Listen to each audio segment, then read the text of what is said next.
엉덩이 쪽이 아프면 이상근 증후군이 있다고 하고 이상근 스트레칭을 잘해주고 마사지를 잘해주고 잘 걸으라고 하죠. 기본적으로 척추의 신경 압박, 흔히 디스크는 아닌데 엉덩이 쪽 통증이 있는 경우를 이상근 증후군이라고 하는 경우가 아주 많습니다. 원인이 달리기, 걷기 및 워킹, 장시간 앉기, 외상은 모두 이상근 증후군에 영향을 줄 수 있다고 합니다. 이 말대로면 치료 방법이 달리기 하지 말기, 걷기나 워킹 하지 말기, 앉는 거 오래 하지 말기, 이런 게 치료인가요? 맞긴 하죠. 우리 몸은 회복력이 매우 뛰어나기 때문에 통증이 생길 때 바로 충분히 쉬어준다면 금방 저절로 치료가 가능합니다. 그럼 이상근 증후군이 뭐길래 이렇게 너도 나도 이상근 증후군 진단을 내리는 걸까요? 일단 증후군이라는 이름이 붙는 것 자체가 정확하게는 잘 모르겠다는 걸 의미합니다. 마침 아픈 곳 부위가 좌골신경과 이상근이 제일 가깝기 때문에 그렇게 이름 붙여놓은 건데요. 짧은 시간 안에 운동을 많이 하고 나서 단발성으로 아픈 엉덩이 통증은 이상근 스트레칭을 해주면 아주 잘 낫습니다. 문제는 이상근 스트레칭을 해줘도 그때뿐이고 오랜 시간 동안 계속해서 불편한 환자분들을 위한 영상입니다. 이때는 스트레칭 자체가 통증의 강도를 낮춰줄 수는 있지만 절대로 완전히 치료되는 건 아닙니다. 이 증상 때문에 병원에서 MRI 찍으면 요추 L4, L5나 L5, S1의 신경이 압박이 있어서 그렇다는 소견도 듣고 오는 경우가 있습니다. 하지만 시술을 해도 엉덩이 통증이 없어지지 않는 환자분은 어떤 손상일까요? 혹은 영상 소견으로는 깨끗한데 엉덩이 통증이 지속되는 사람들은요? 이 통증의 원인을 이상근이 부어서 좌골신경을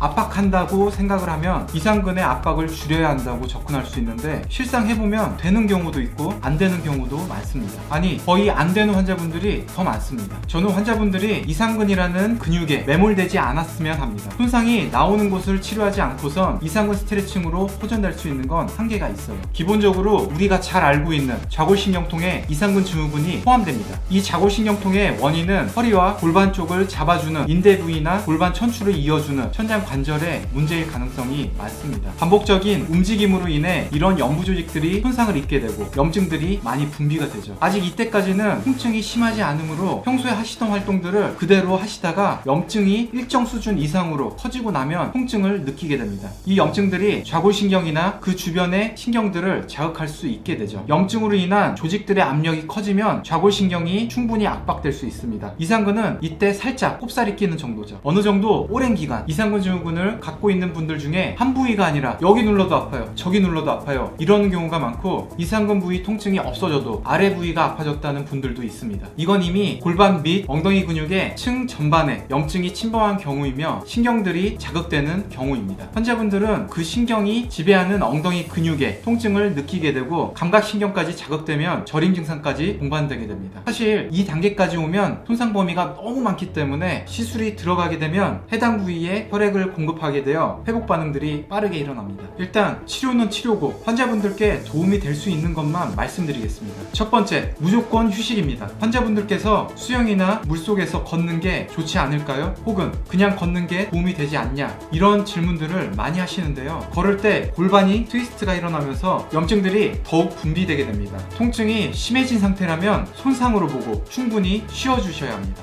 무릎 뒤에 이불이나 베개를 받쳐서 햄스트링의 장력을 줄여주는 게 좋습니다. 정리하자면 무릎 뒤 오금에 이불을 받치는 게 햄스트링의 장력을 풀어주면서 정상적인 요추의 전만을 회복해줍니다. 두 번째, 과도한 스트레칭은 오히려 더 통증을 악화시킵니다. 이전에도 말씀드렸다시피 스트레칭을 하면 일시적으로 몰려있던 염증들이 주변으로 확산이 되어 단일 면적당의 염증의 압력이 줄어든다고 말씀드렸는데요. 좋아지는 건 일정 부분입니다. 그 이상으로 호전되진 절대 않습니다. 근데 오히려 이 스트레칭을 하는 과정에서 허리나 골반 관절 인대 부위에 스트레스를 더 주게 되므로 염증이 커질 수가 있습니다. 더 악화되는 거죠.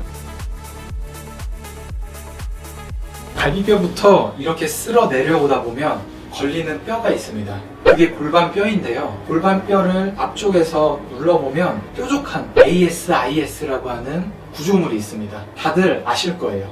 ASIS 뼈를 기준으로 살짝 뒤쪽에 만져지는 탄탄한 근육인가 인대인가 싶은 게 만져지는데요. 그게 바로 대퇴근막 장근입니다. 이 대퇴근막 장근 아래에 소등근이 있어요. 그리고 이 타이트한 대퇴근막 장근 맞은 바로 뒤가 중등근입니다. 우리는 이쪽을 풀어줄 거예요. 대퇴근막 장근 역시 고관절을 내외전 시켜주기 때문에 같이 풀어주는 게 좋습니다.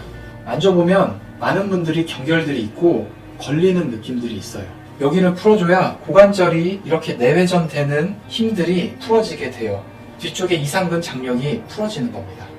세 번째, 증상이 호전되기 전까진 근력 운동을 피하셔야 됩니다. 통증이 있으면 흔히 이상근 스트레칭을 잘해주고 약해서 이런 통증이 나왔으니까 근력을 강화시켜주면 덜할 거라고 말씀을 하는 경우가 있죠. 하지만 아닙니다. 증상이 심화되고 고착화된 분들의 경우는 오히려 운동을 계속 하셔서 안 낫는 겁니다. 혹시 엉덩이 통증에 관해서 궁금한 게 있으면 아래 댓글을 통해 질문해 주세요. 지금까지 페인랩이었습니다.